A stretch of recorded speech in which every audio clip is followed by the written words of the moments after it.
Today we're going to be replacing the lower ball joints on this 2002 Dodge Ram 1500 4.7 liter SLT four-wheel drive truck. This is part of the third generation of the Ram series, manufactured between 2002 and 2009. As such, the procedure shown here will apply generally to all of the members of the third generation. Variations of this procedure can be attributed primarily to two-wheel drive versus four-wheel drive or varying trim levels. Ball joints are a key component of the suspension system of any truck or vehicle. So before we begin, let's just do a quick primer on suspension systems in general.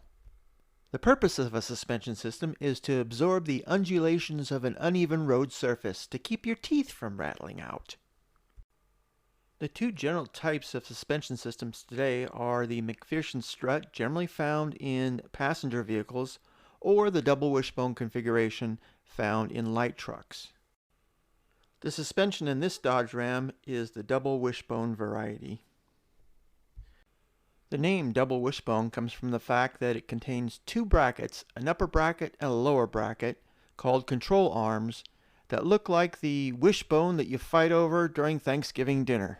The wheel is attached to the steering knuckle via the hub assembly. The steering knuckle itself is attached to both control arms via two ball joints, an upper ball joint and a lower ball joint.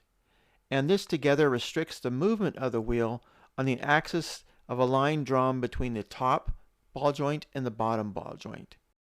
Golly! Here are the tools you're going to need: a jack, wheel chocks, a jack stand, a small sledge, breaker bar, 1/2-inch drive, 35mm axle socket, a bungee, a deep socket set, a torque wrench, and a ball joint press.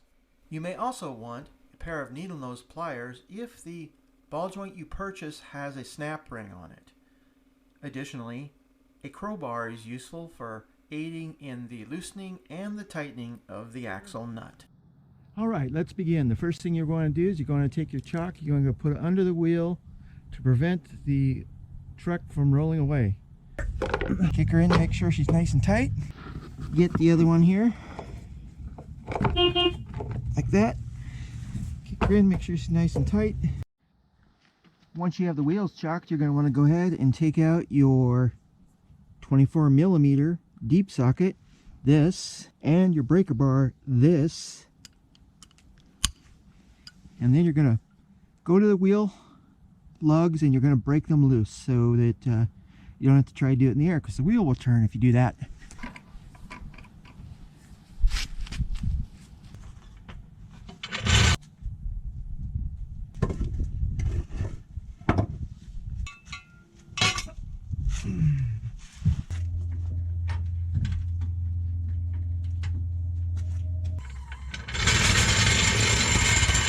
Right here you can see the exposed belts.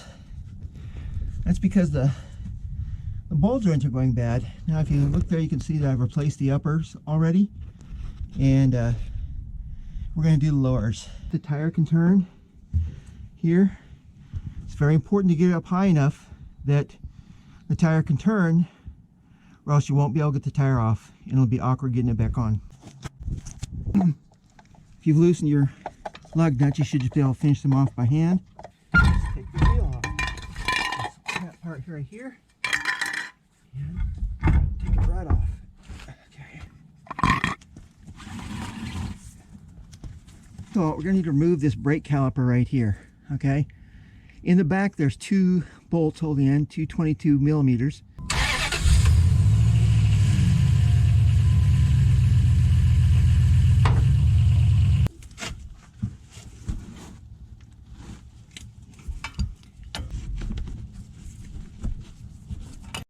Alright, so we've got the caliper bungeed up here, kind of out of the way, and we just go ahead and slide the brake rotor off. So right here we've got an axle nut. You're only going to have this if you have four-wheel drive. If you don't have this nut, you can skip this step. So that is what the big deep socket is for. So before I begin this, I like to hit it with a little bit of penetrating lubricant. In this case, PB Blaster. here's a little tip here. If your bar is long enough, you just angle it so it's against the ground while you're turning. Then that way you don't have to try to hold the bar at the same time you're trying to break the nut.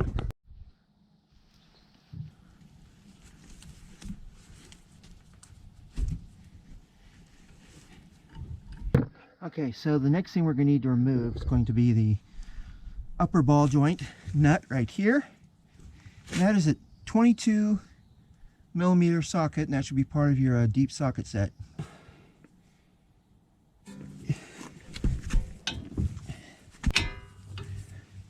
So what you want to do is you want to loosen that, but don't take it all the way off, because later on we're going to take the bottom one out, and we don't want this whole part hitting us in the toe.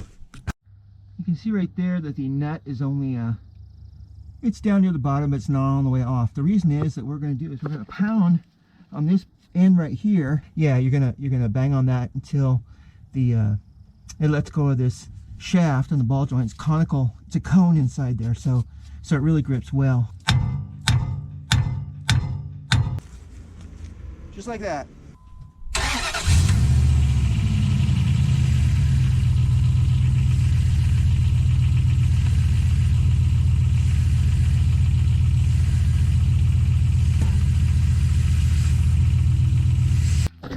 We need to remove this tie rod. It's got another 22mm nut there. We're going to do the same thing before. We're going to loosen it, and then we're going to pound right on the surface until this little ball joint lets go. If you happen to have some rage you need to take out, this is the job to do it on.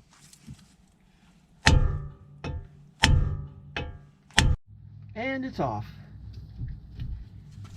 Tap here. So what you're going to do is you're going to take your other bungee, and you're going to just tie this out of the way so you can get to the rest of it. We've disconnected the tie rod for the steering, and we've broken loose the upper ball joint. The next part we're going to do is we're going to get below here. There's one more ball joint on this. As I explained earlier about how the double wishbone suspension system works, it's way down here. See that little guy there? Right here, we got to get that nut loosened. We're using a 24mm deep socket. Get it on there, and I'm going to go ahead and break that loose. What I'm going to do with this is I'm going to go ahead and I am going to take the bottom one off all the way, and then I'm going to thread it back on. The reason for that is near the end it gets awfully tight, and if I loosen up that ball joint by banging on it, and then I try to take the rest of it, the nut off of that bottom part right here, this whole thing's going to turn, and I'm going to have a heck of a time getting that nut off. So do take the bottom one all the way off initially, and then thread it back on a couple threads. So we've got the upper one here holding it in place. Okay, so now I've got the nut off. I'm going to go ahead and put it back on just a few threads, and what I'm going to do is I'm going to bang on the side to loosen this ball joint. It'll drop down, it'll hit this, because I'm going to take the upper one off so that it can fall, but this will hold, keep it from crushing my body. So now you can see that I've completely separated the upper ball joint from the steering knuckle. Okay, now at this point we might be able to wiggle out our shaft here.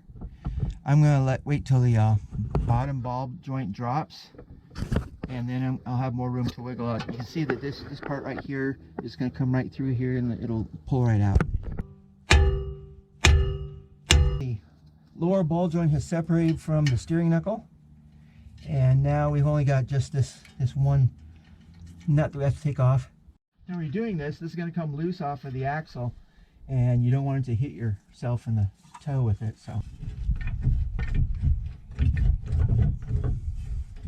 now if your axle is hanging on, you can give it a gentle tap to help it out.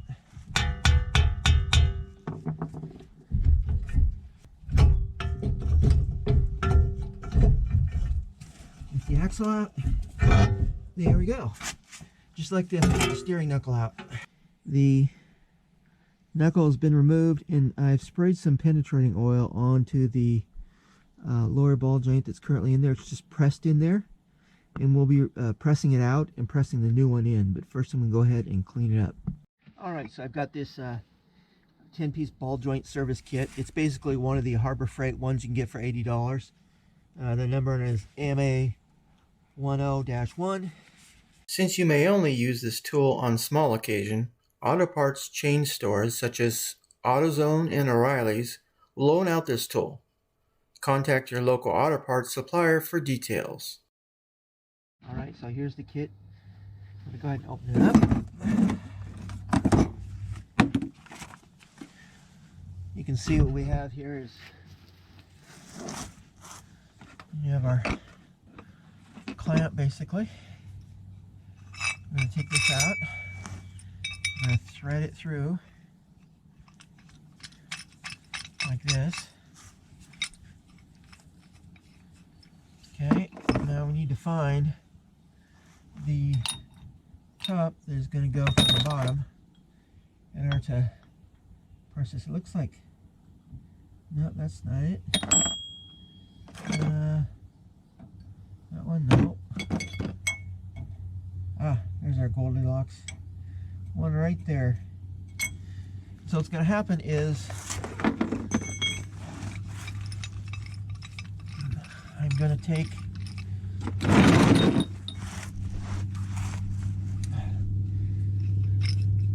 put this up here like this with the cup in between, and I'm just going to tighten up here. Okay?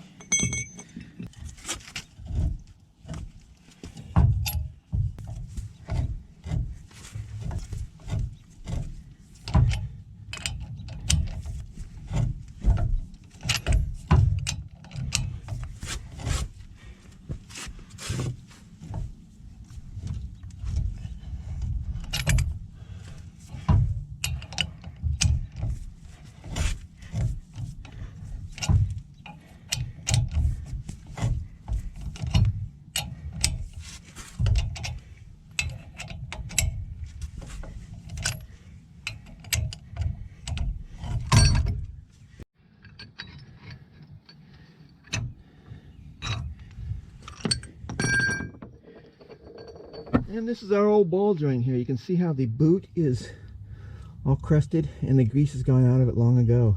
We can see the old ball joint on the right and the new ball joint on the left.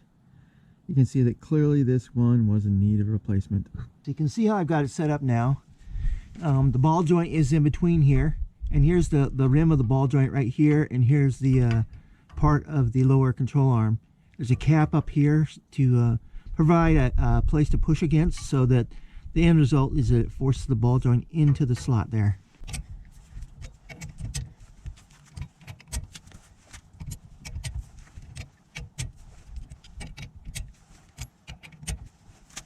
Alright, you can see that the ball joint has been pressed in. I placed a snap ring on top here. This particular ball joint had a snap ring. The original factory one did not. It's just a different style. So now that we've got the ball joint securely in place, it's just a matter of reassembling everything in the reverse order we took them off. Alright, so we're going to first of all get the steering knuckle into the bottom ball joint and the drive axle. Now if you have a two-wheel drive, you won't have this axle, and so it's going to go a lot easier for you.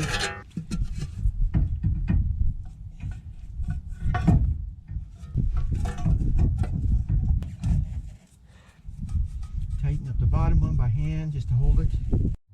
So we're looking at this front wheel drive axle here, and it's coming through, and I can tell that some of the splines have started to mesh, so I'm just going to draw it in with the nut that comes with it. Okay, the next thing I'm going to do is I'm going to go ahead and get this nut off. Notice I stored the nut on the ball joint so that I wouldn't go having to search for it later. It's kind of a pro tip here. I'm just going to go ahead and put that into there and push it down. Alright, so I'm at the top ball joint, just tightening it down, and what happened was I started to turn it. It was spinning in the socket here, so I've put a little 10mm wrench on the end here. You can see it's set up for that, and I can just use a crescent wrench and finish off the tightening of this. Alright, so we've snugged up the nut for the top ball joint, and we did the same for the bottom ball joint. We're not going to tighten them down completely to their final spec because we're going to get out the torque wrench and do it properly. There's also the axle nut if you have four-wheel drive, so that one is snugged up. The next thing we're going to do is we're going to go ahead and we're going to put on the tie rod. Okay, the next thing we need to do is we need to torque down each of these nuts to the proper spec so that they don't come off. Okay, for this tie rod nut, we're going to go ahead and do 45 foot-pounds of torque. You're going to hear a click. And for the upper ball joint, the torque value is 40 foot-pounds and an additional 90 degrees. So we're going to go ahead and do that. There's 40. I'll go ahead and do an additional 90 degrees.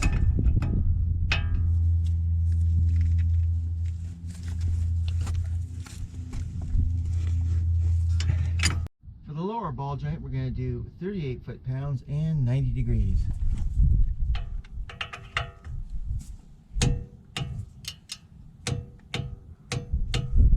right, and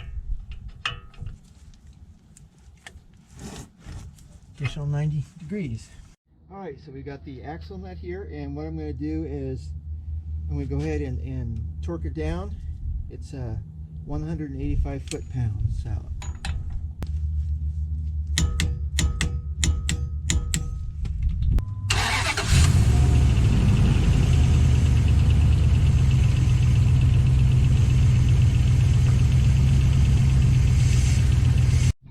all right, next let's put on the rotor. Like that. What I'm going to do is I'm going to tighten it down a little bit with a couple of these lugs. Just hold it in place while I go to the next step. Alright, so now we're going to untie our brake caliper and we're going to slide it back onto the rotor, and we're going to do those two bolts in back that hold it in.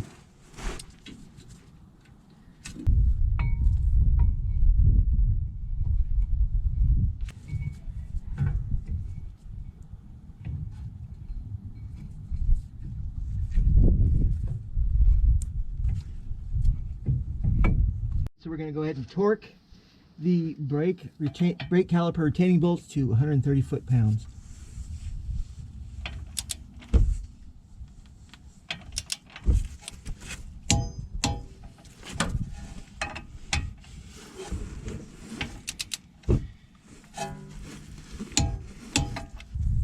All right, we're going to bring our tire back in.